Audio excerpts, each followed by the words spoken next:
What did you hear? Who was saying what about him and her? Did you know that they were seeing, doing, you know what? I can't believe she's with him. Do you know how much money he makes? Are you ever petty or too judgmental? Perhaps elitist? Are you a negative sort of person?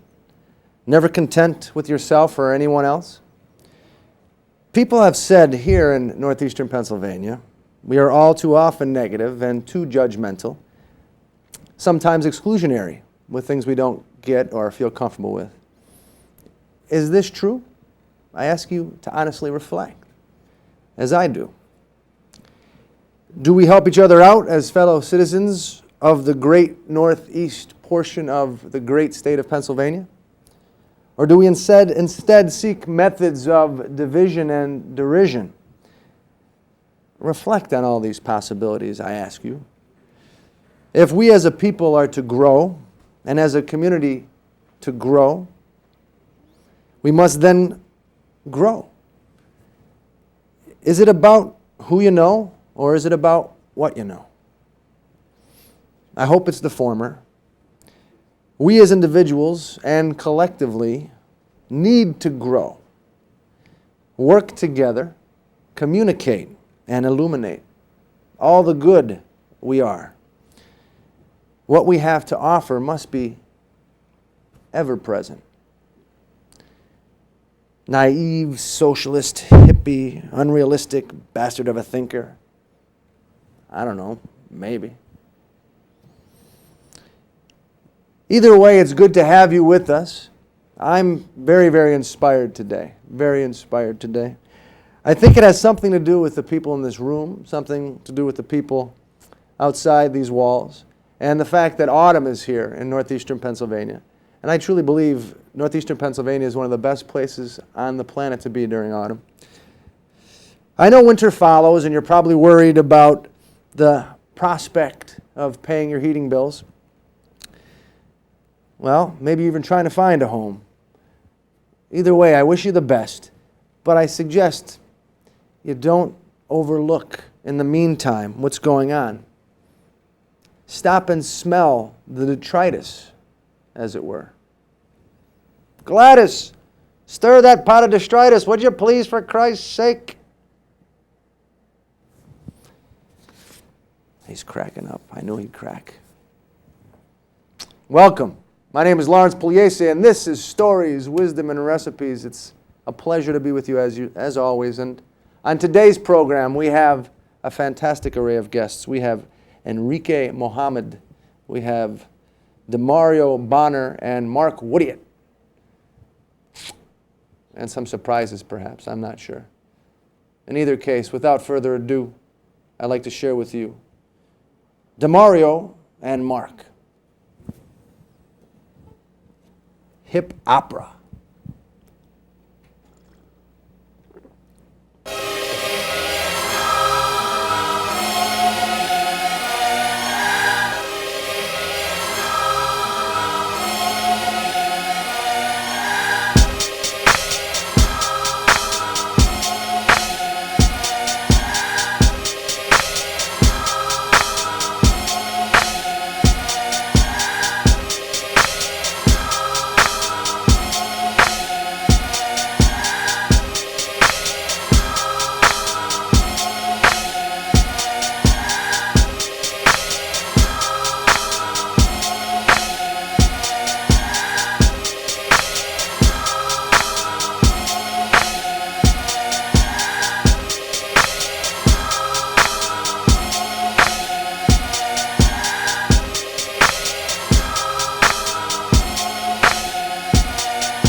Yes, yes, that was wonderful. Excellent. DeMario and Mark. DeMario on the machine. There's a name for that machine, I'm sure. I just don't know what it Yes, is. sir. What was it called? You know, everything is transferring to digital nowadays. This is a Korg D16, a mixer.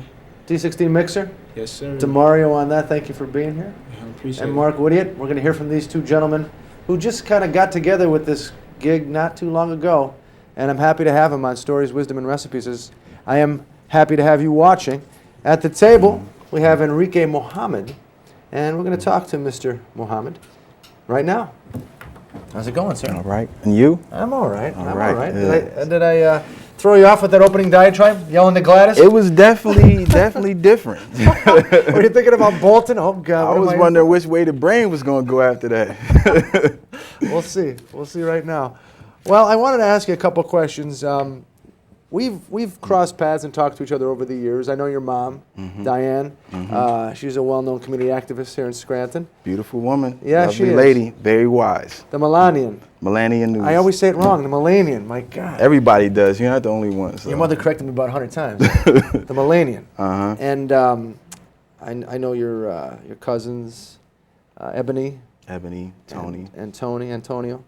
So you have a lot of family here in Scranton. You have a business here in Scranton. Yes, sir. Down on Adams Avenue, Essence of Paradise. And one day I was sitting on the couch a few weeks ago, flipping through, and I came across Channel 61, and I always stop, of course, on Channel 61 to see if my show is on, you know.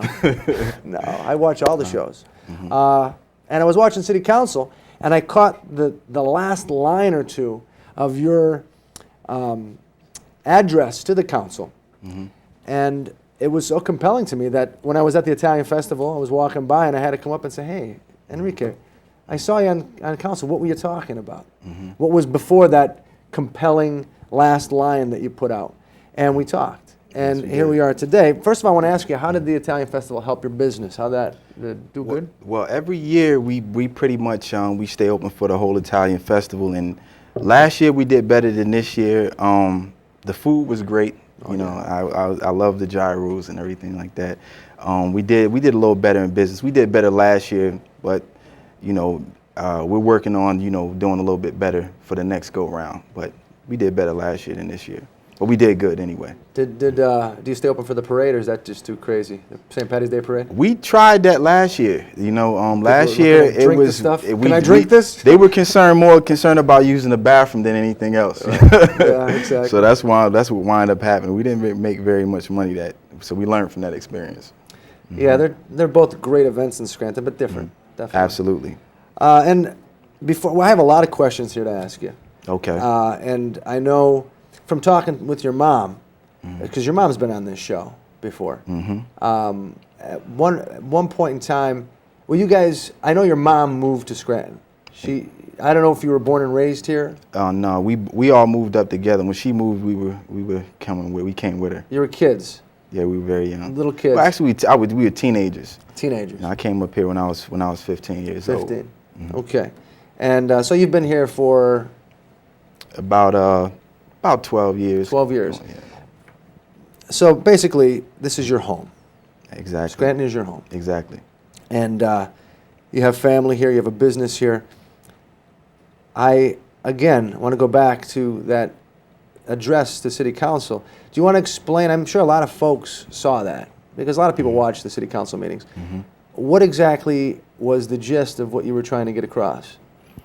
Well, the gist of what I was trying to get across with the City Council, to the City Council, was that I heard a gentleman speak before I came up, and he was concerned about the crime and working with the crime, and he named a few cities that were very heavily black populated, and I know there's a misinterpretation or association with black people and minorities bringing drugs into the community, and the lack of the concern for what has created that environment. So what I wanted to do is I wanted to let them know what causes that, and and I also was extending the opportunity, or extending myself out for anyone who wanted to help in the situation. And one of the things I wanted to point out was that there's a small population of minorities here. And, you know, we make up about, from the 2000 census, 1.3%. And Of Scranton? of Lackawanna County. Of Lackawanna County. And we make up 50% of the poverty. So if you look at that ratio right then, there's only about 200,000 people in Lackawanna County. So if you look at the ratio on that, and you'll see it's a disproportionate as far as being 50% of the poverty. I mean, that's a substantial number to make up if you only 1.3 of the population. And because of that, what I wanted to do was show that this is what creates the crime. I told them that I graduated from Scranton High School. I never learned about credit in high school, and I'm sure there's a lot of other people that share that same experience. And because we never learned about credit, that automatically, it actually creates a disadvantage in that area. So, you know, we have to learn by experience. We're not learning by, you know, someone giving you, knowledge aforetime. We're learning by going through it. So you're going to make mistakes. And then if you make a mistake, you should be held to that mistake and responsible for it. But you're already set off on a path where you're bound to bad credit. Right.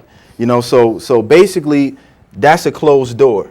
Then you have the lack of knowledge among the minority communities. Not to say that we don't have knowledge, but it's not as prevalent. It's not something that when you turn on the television, you don't see black thinkers all the time. You see more sports, you see more entertainers. So you're not looking to be a scientist, you're not looking to be a politician. I'm talking about the mass scales. There's always somebody who's going to defy the ratio. Right. But you're not looking to be a thinker. You're looking to be somebody who everybody else can clap at, and you give your song, you give your dance, you play the ball, you do those traditional things, the roles that black people have been accepted in, or minorities especially. So they're not looking into the books like that. And a lot of young people are being turned off because they want to be a rapper. You know, who doesn't want to be in 50 Cent's shoes? Or who doesn't want to be in Jay-Z's shoes? These guys are making millions of dollars. So you lean towards what's more comfortable. And it's not realistic to expect you would ever attain that. Exactly. And so with that being the situation, they still want the same drives, the American drives, to have the American dream, to drive the best cars, to live in the best houses, to wear the finest clothes, to experience the best things in life. That is what everybody wants. And we're not looking at it the same way everybody else is. We're looking at what is our opportunity to get that. Basketball, football, entertainment, rapping, singing, dancing, you know, these type of things. That's what we're used to doing. So the children are not interested in what teachers have to say too much. And you see that as a problem. Exactly. And I see that's one of the things that lead to crime. Because now you have the hip-hop influx of music saturating this generation. And because that's the music, that's the theme music, this is what you ride to, this is what people say that we're bumping to. You know, you ride down the street, you bump into that music. So music has a very powerful effect on the brain.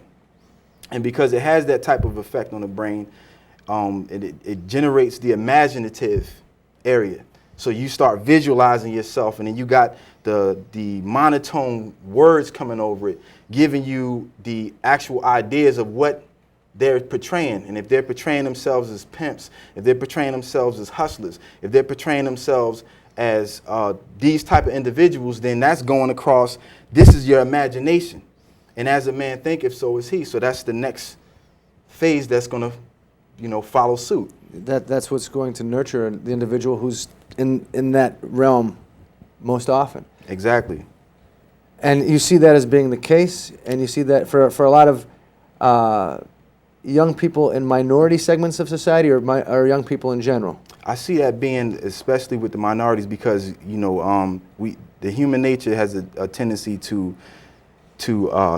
emulate what it identifies with. So because of physical similarities. Because you know somebody like Jay-Z around your way that grew up and started. You know somebody like Nas. You know somebody like 50 Cent. You've seen these individuals around your way, so now you can identify with that. So if that person went that way and they made it, Now you want to try to do the same thing. You know somebody like LeBron James. You know somebody like these Well, individuals. how about John Legend, who was the musical director at Bethel AME Church? Exactly. You up close and personal. And this is not a good thing, you're saying to me, though. I'm saying that it's a good thing for those people who are gifted in those areas. Everybody is not going to be a rapper. Everybody is not going to be a football player or a basketball player or a singer or anything like that. There are not enough of us trying other alternatives. So they don't have a plan B, and most need a plan B because, again, as you said, not everybody's talented to that level. Right. To be a great athlete or a great entertainer where you're going to make tons of money. So what's plan B? And a lot of folks don't have it. A lot of people don't have that plan B. And you're saying because they're not given any messages that say there is another opportunity besides being an athlete or an entertainment enough of the time. You don't see enough minorities that are lawyers, doctors, accountants, teachers in the media or even in the community. Is that what you're saying? There's a decent amount of them if you learn how to look, but they're not on TV all the time. Right. You know, you got to remember the TV is basically nurses you from when you're a child before you can speak. You know, they say a picture's worth 1,000 words. So naturally, if you're watching television, these pictures are going into the mind of the person. And so before you can speak, you have these images. Just like if I say to you right now, like Spider-Man, all the things that's associated with Spider-Man is already popping up. Right. These are like icons. Right. And because of that type of nature of the television, the imagery that it creates, what you do is you look for things that you can identify with. Right. And based on that, now you start to move in that direction. And if you're not fortunate enough to have a creative imagination, Or someone in your life saying, listen, read this book. right? Somebody Check giving this you a out. different avenue. Some people it happens to people because they might bump into like maybe let's say another a thinker or a teacher or somebody like that comes across them and shows them a little something different. But because of the saturation of a certain genre and what's being pumped on television, you got to remember television is a powerful tool. No doubt about it. I mean, so, and a lot of them, if they're not reading, if they don't come in contact with somebody, and there's always the odds of that happening, and always a few that happen to get off like that. Well, Enrique, you've explained quite poignantly, quite, I think, clearly, the scenario as you see it and the problems. What about ways that we could address it as in our community or nationally, what have you? How can we address this? The way I see to address it is to create a different self-image. And for those people who are, let's say, who have something different to offer, to make themselves more visible. You know what I mean? Like if I go to college and get my MBA and I come out and I'm in corporate America somewhere off living in a private community and all you see me is in my office or I'm tied up, I'm not a visible individual. Or if you only see me at certain particular functions that the majority of what you might call the downtrodden and unfortunate people don't have the privilege to be at, then I'm not a visible person. But if you're right in what we call right in the mix, and that's what we try to do, we try to be right in the mix. When you say we? Me and Brother DeMario and the people that we're affiliated with, you know, Kura, and I don't know if you're familiar with them. That's Yeah, I've heard of Kura. Kura is a very, very powerful organization. They're very, very good, and we're all working to try to create a different self-image. And that organization is right here in Scranton, right? Or is that an organization that started in Scranton? Mm-hmm. Yeah, I've heard of it. You know, it's interesting. There are people who are scared of it. Wow. Yeah. Mm-hmm. I've heard people say Kura because it's different. You know, they don't know what it's about. That sounds a little scary to me. And other people are saying, no. This organization is a bunch of young folk who are trying to make their community a better place. So it goes back to, like, if you're in the boys club, girls club, people, they know that. Right. They understand it. They trust it. Mm-hmm. If you're with the Girl Scouts, what have you, the Boy Scouts, they trust that because they know that. A new group sprouts up, Mm-hmm. all of a sudden they're suspect. And I would have to say probably if are majority of the people in the group of minority race and ethnicity? The majority of them are. The majority are? Mm-hmm. I think a lot of times folks get nervous about that when they're living in a homogenous community. So having said that, if you disagree with me, please disagree with me. But having said that, how do you dispel, how do you quiet that sort of initial prejudice, fear, misunderstanding that might come out about this organization? What I say about any prejudice or fear or anything of that nature, I just say it's, it's a form of ignorance, and we're living in some pretty informative times. I mean, like, you have internet access, you have, these are things that make you aware, so there's no real excuse for being ignorant. If you're going to advance in life, you have to investigate, you have to learn, you have to research, you have to, try to be as factual as you possibly can. So if there's something new that arises, before you create any preconceived ideas, the most intelligent thing to do would be to investigate it, to find out what it really is about. And I think that's the most intelligent approach. I think that's the been an American pattern for things. I mean, it hasn't been for certain when it comes to minorities, but we're supposed to be past that right now. I agree. We're supposed to be, and I think in many ways we have turned the corner, but in other ways we've taken steps backward. To put it, I guess, in a very abstract manner. There's a lot of problems still in terms of race and socioeconomic differences in this country. Here in this town, though, a young man who's making a life for himself in Scranton, how are things going? I could be honest. To be honest with you, things are tough. You know what I mean? It's definitely a tough area. There's the analogy I can give to Scranton is like, this is like pioneer land.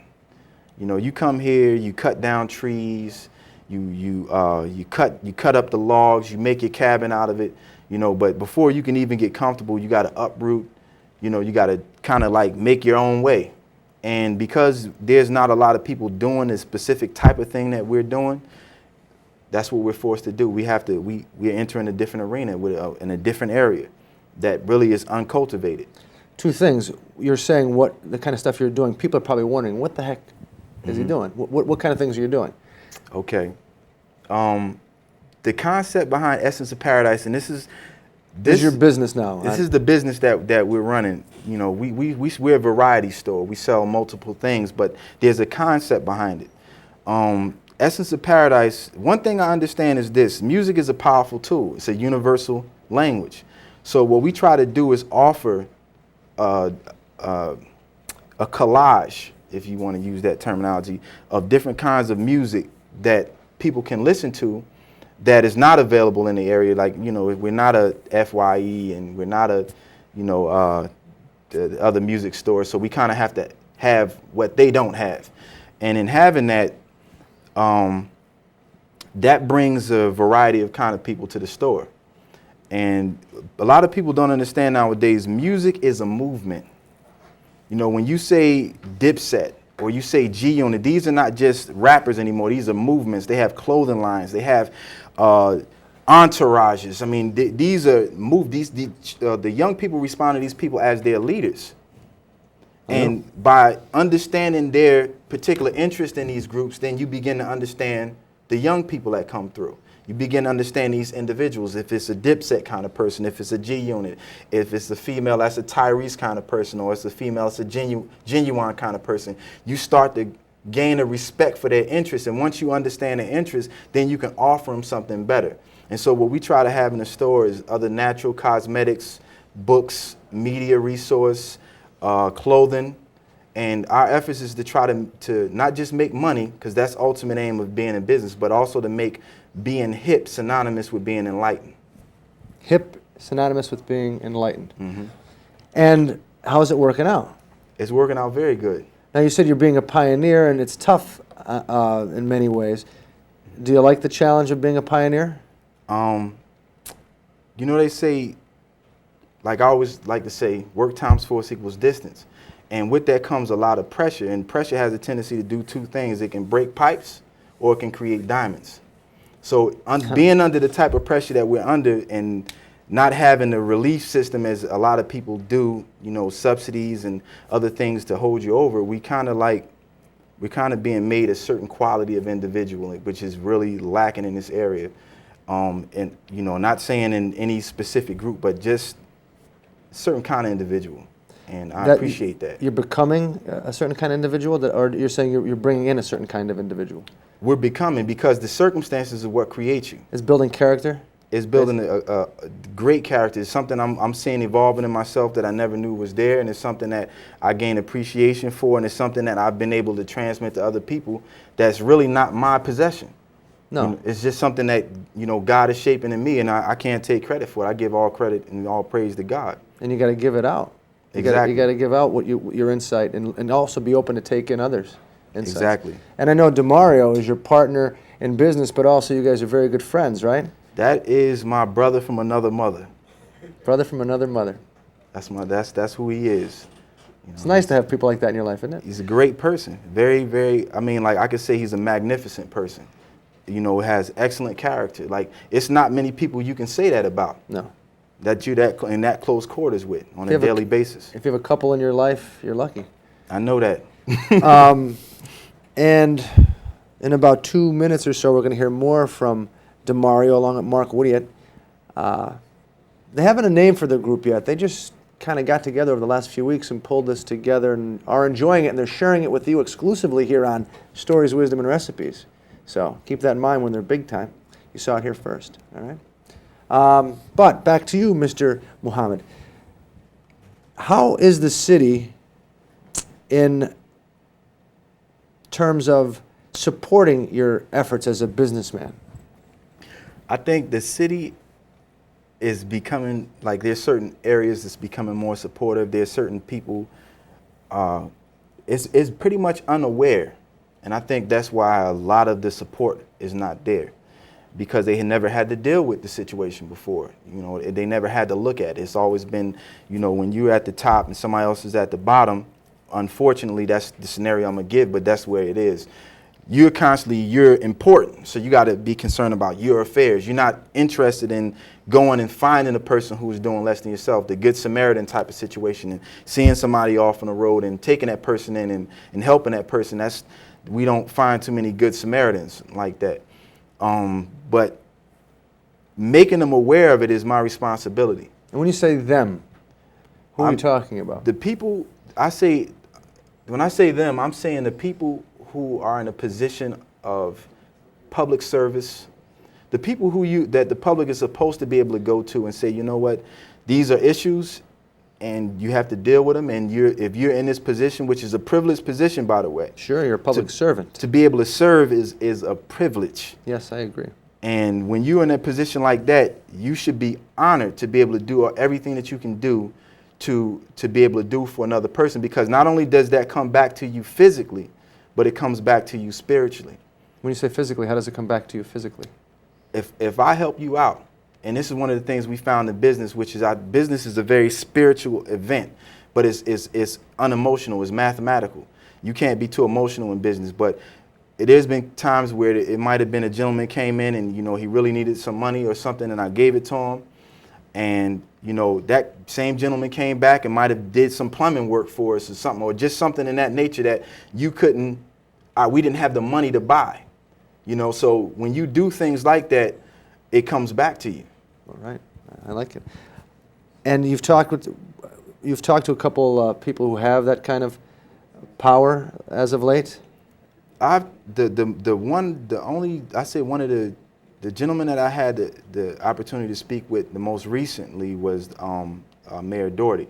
Okay. And after we get done with this break, you want to share what you gained from that discussion? It was a brief, and I could share it with you. Okay. And then we're going to get to many other things, too. Okay. Stories, Wisdom, and Recipes. My name is Lawrence Pugliese. I'm here at the table with Enrique Muhammad. And to my left right now, you're going to be hearing another song from DeMario and Mark Woodyatt. DeMario Bonner, that is. And this particular tune is entitled Sankofa. Enjoy.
Wow.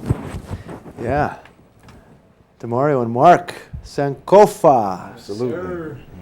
Here on Stories, Wisdom, and Recipes. Gentlemen, briefly, if you would, because I want to get back to Enrique Mohammed. What brought you two together? How did you guys go to school together? Did you just happen to cross paths by chance? What happened? Well, You get close to a actually, mic so we can hear you, please. Okay. I was taking a walk down Adams Avenue, and I believe in kind of interesting things happening. Yeah, synchronicity.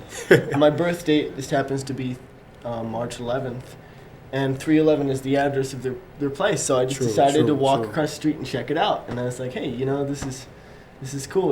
This is my birth date, and Right. and then I got some oils, and then before you knew it, we were Demario here had his mixer out, and we were just And I one was- thing I was led to checking out, another, yeah. right. So that first time you met, you guys started talking about your likes in music, or the fact that you're both musicians, and you started jamming? Right. It gave him the ability to basically to tune up to some of the sounds that I have, and more or less people say that I'm kind of like out of a box, especially if you're dealing with the hip hop genre. You know what I mean? Yeah, I like to get into world music, classical, and then I give it that traditional hard punching bass line that's found in R&B and hip hop.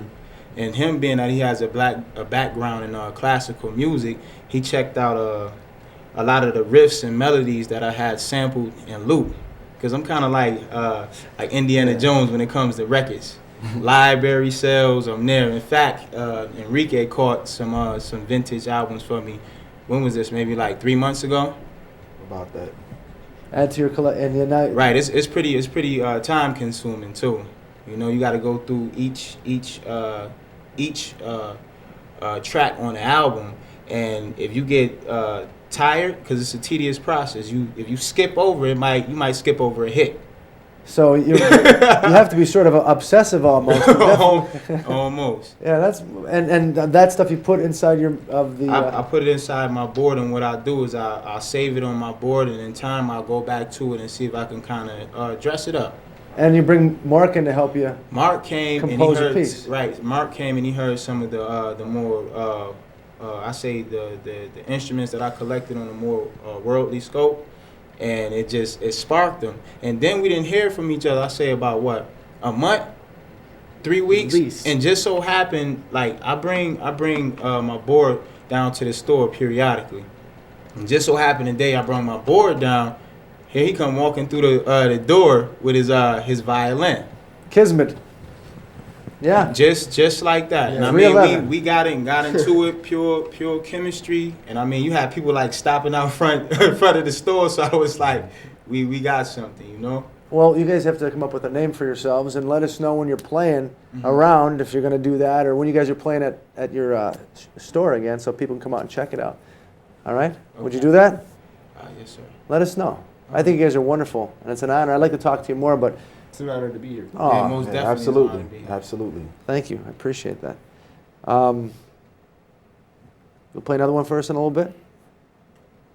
Yeah? All right. Excellent. Demario Bonner and Mark Woodyatt. And eventually they'll have a name for their band. By the end of the show, maybe. All right. And Enrique, you were talking about how I asked you if anybody in the power structure of things in the city has talked with you about some of your insights and concerns. And you mentioned that recently you've talked with Mayor Chris Doherty Yes, I of did. the city of Scranton. And how'd that conversation go? It went very well. I know he's a busy person, and he brought me in, gave me an opportunity to sit down with him and discuss what my store was about, and I gave him the basics of it. As a business is about making money, and I gave him a little bit of what we're doing. Some of the products that we offer. He told me a little bit about the process that we were involved in with the OECD, and he asked a few other questions, and it was another lady that was there with me from the OECD office. Her name is Fania Blackwell. I know Fania. She's been very instrumental. Let me just throw these names Go out ahead. there. Lori from the OECD office, and Sarah Hailstone? Hailstone was very instrumental in helping us. They've been very helpful. That whole office has been a godsend as far as being helpful with us. Now, you know, from what I understand, their job is to find the business, to work with it, and then there's the submission to those what you might call the underwriters, and we still have that in the process. But as far as the energy that we receive from them, we're very grateful for that. I'm very grateful for all the work that they've done. They've been right there with us, and so as far as that's concerned, we've been receiving help from them. And when I did get a chance to meet the Mayor Doherty, you know, he was a gentleman. You know, he was very businesslike at the same time, which is something I respect. And it was quick. You know, it was to the point, and I couldn't ask for anything more than that. You know, I'm not looking for no emotional, you know, pat on the back or like, you know, something like that. I just want a fair shot. You know, and to me, you know, basically, we've been doing this business for over 4 years. We started off on the corner of Lackawanna and Wyoming. We did the vending. We did vending in club lobbies. We did whatever we had to do. We did door to door sometimes, and we grew the business from nothing. You know, and like I said, we had no subsidies and no loans. We had a few people, you know, offering help. We had God's assistance. You know, and like I told you, when you do good, it comes back to you. That type of situation has always been cyclic in that respect. And, you know, God bless us to be able to get a place. You know, we have a very decent landlord. You know, we don't own a building. You know, the guy that, you know, Dan Ianelli, yeah. He owns Chili's. He's a nice guy. Yeah, he gave us an honest shot. With the store, and we've been working with it ever since. So, although there are concerns, as there are in any community and any society, and we've been talking about things on a national level, on a local level, you also seem to be positive, and you also seem to see avenues of possibility that you can pursue. Absolutely, and I'm gonna be honest with you. As far as on the community level, you know, we believe in, you know, it's done unto you as you believe. And we also believe in, you know, you treat people the way you want to be treated. And that's one of our policies, is to do that. And so a lot of people who normally would come into a store that's minority owned and, you know, have preconceived ideas, we've been able to bust through that mentality and, you know, and make the hard rocks a little softer, and make the stiff-necked and rebellious a little more palpable. So in that regard, we've been really good with the people. People have learned to trust us, and we've been brothers to them. You know, I try to treat everybody like my brother or sister, you know, or how I would want to be treated if I came into a business. And I think that's being that bigger corporations are taking over, that's being lost. Oh God, yeah. Because there used to be a time period, from what I've studied, and I'm not the most knowledgeable person on the subject, but I've been able to see that pattern in the past where it was more mom and pop stores. And a community thrived when that was the case. There was exactly personality and connection and communication. Exactly, and one of the things that came out of that was stronger character. Now, if it was a whole bunch of guys in the community and people that owned their own business, if you were a politician, these were the guys that you had to go to. Right. This was your support base. You had to be an honest person. You couldn't just be any old kind of person. These guys weren't going to support you if that was the case. And then they would tell word to get out to the patrons, which are the voters. Exactly. But now all you got to deal with the folks who have the money and the big corporations. You're not accountable as much, you're saying, to the everyday folk. Now you have what they call is like the bottleneck or the filter process. You don't really get to the top. You get to people who handle you before you can get to the top. The handlers. And they're pretty much like, what do you call that position? Like linebackers, the people who block the guy who's driving the football. That's pretty much what you get. You get these blockers that block you, and you never really get to deal with real issues. You just get stifled. You think that's happening too often in America? Oh, that's the case. That's why the little person never gets hurt. And when a little person doesn't get heard, you know, it was Jesus gave out a measuring rod to his disciples. And you know, one time they were asking, like, you know, when were you sick and we did not minister unto you? When were you naked and we did not clothe you? When were you, you know, hungry and we did not feed you? And he said, even as you have not done this unto the least of these, my brethren, then you have not done it also unto me. So he was already laying out a measuring rod of, you know, it's not what you do to me, because I, you know, I'm the important guy, Right. but it's what you do to the what they call the meek. Right. Those who are not in a position to do for themselves. If you consider yourself a servant and you want to be, how did he say, the greatest among you, let him be your servant. You know, and if you're not willing to serve, if you want to be served, then your position is going to be faulty. It's going to be corrupt. And wasted. Exactly. You're not going to be there for what you need to be there for. Yeah, you're going to need people to block you, because you're not going to extend yourself. When you serve somebody, you're digging deeper.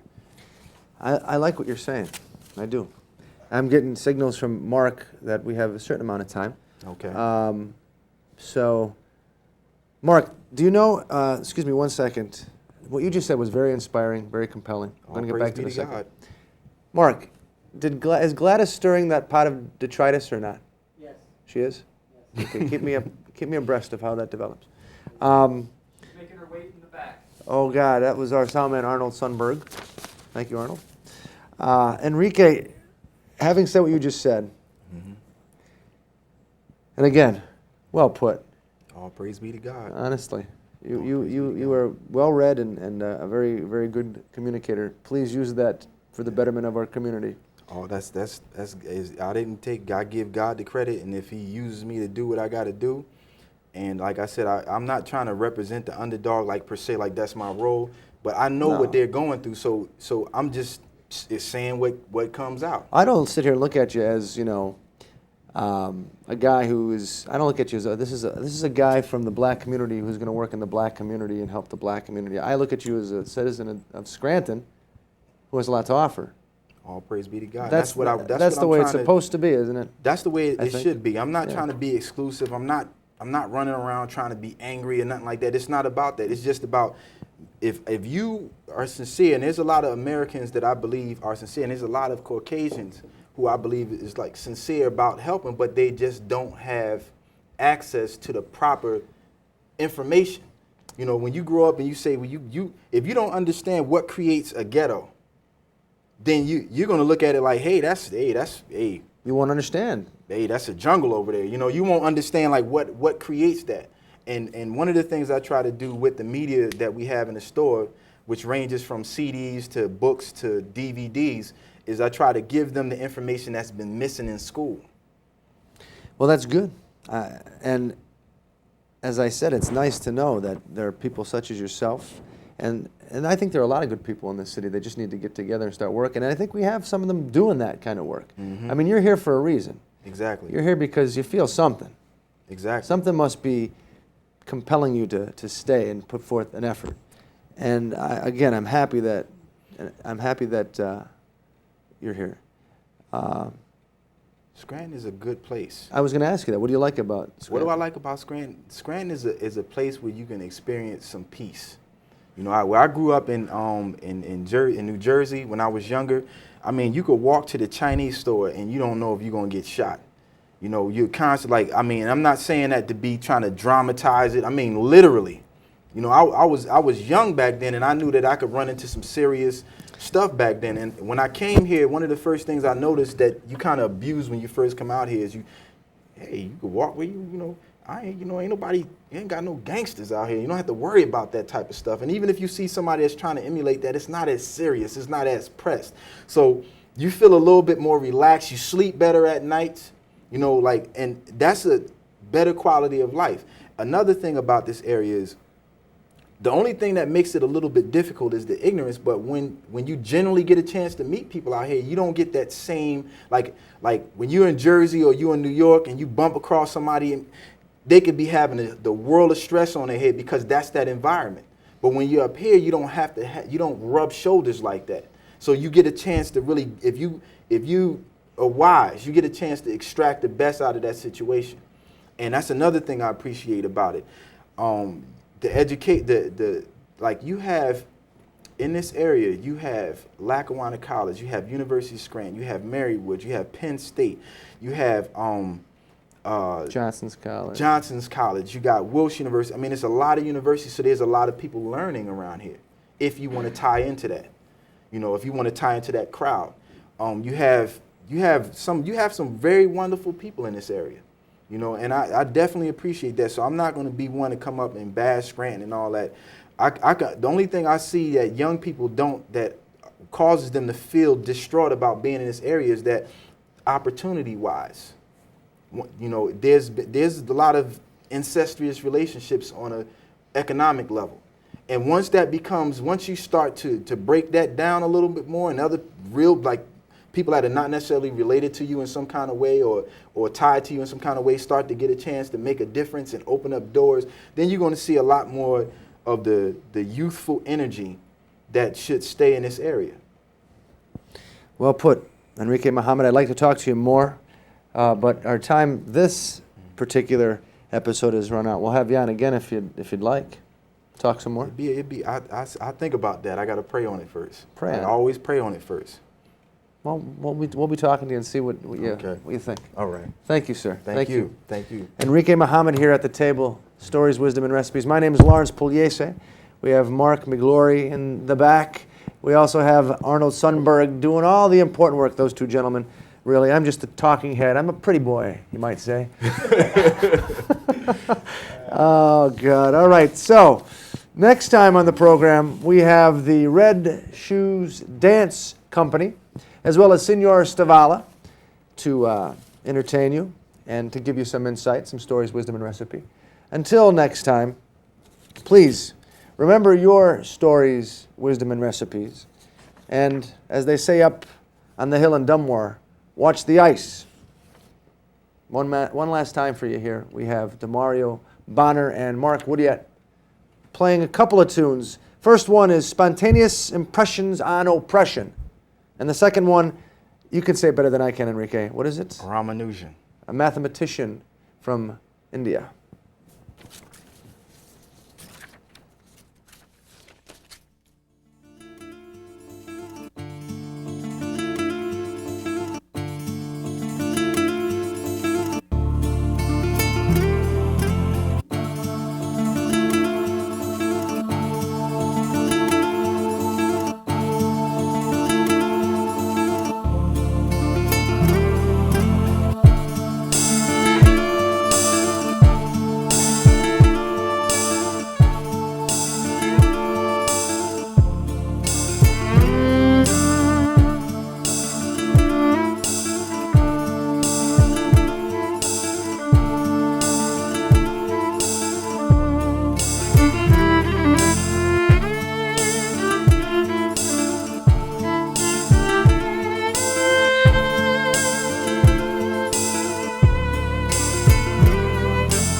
Awesome. Excellent. That's what's up.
Thank you.